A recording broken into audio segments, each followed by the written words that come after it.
विखे पाटलांना त्या ठिकाणी शिवसेनेची 95ला जेव्हा महाराष्ट्रामध्ये सत्ता आली त्यावेळेला हिंदू हृदय सम्राट बाळासाहेब ठाकरे यांनी स्वर्गीय मनोहर जोशींच्या मंत्रिमंडळामध्ये त्या ठिकाणी मंत्रिपद दिलं।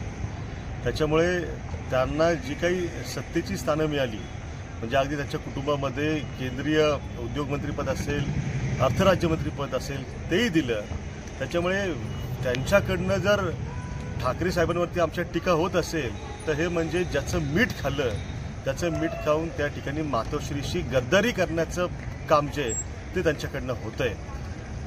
मला या निमित्ताने एवढंच सांगायचं आहे की त्यांनी आमच्या नेत्यांवरती टीका करण्याऐवजी तुम्हाला जिल्ह्याचं पालकमंत्री पद दिलंय, त्या पदाचा उपयोग राजकीय कुरघोड्या करण्याला वापरण्याऐवजी तुम्ही जिल्ह्याच्या विकासासाठी वापरलं तर बरं होईल। ती राणेंनी जी टीका केली ती टीका म्हणजे हे राणे माजी मंत्री महोदय आणि त्यांची 2 मुलं हे म्हणजे महाराष्ट्रासाठी मनोरंजनाचा विषय, त्यांना काय कोणी फारसं गांभीर्याने कधी घेत नाही।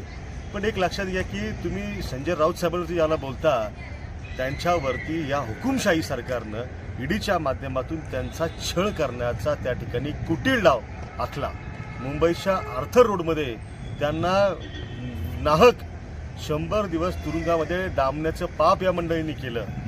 जे ईडीच्या माध्यमातून कारवाई केली होती तर PMPLचं जे कोर्ट आहे त्या कोर्टानं त्या ठिकाणी जामीन मंजूर करत असताना स्पष्टपणे म्हटलेलं आहे निकालामध्ये की त्यांची अटक ही पूर्णतः बेकायदेशीर आणि विनाकारण त्या ठिकाणी केली गेली होती। त्याच्यामुळे एवढा दबाव टाकून सुद्धा महाराष्ट्राचा हा ढाण्या भाग जो आहे तो काही या हुकुमशाही सरकारच्या पुढे काही गुडघे टेकून झुकला नाही, त्यांनी गद्दारी केली नाही।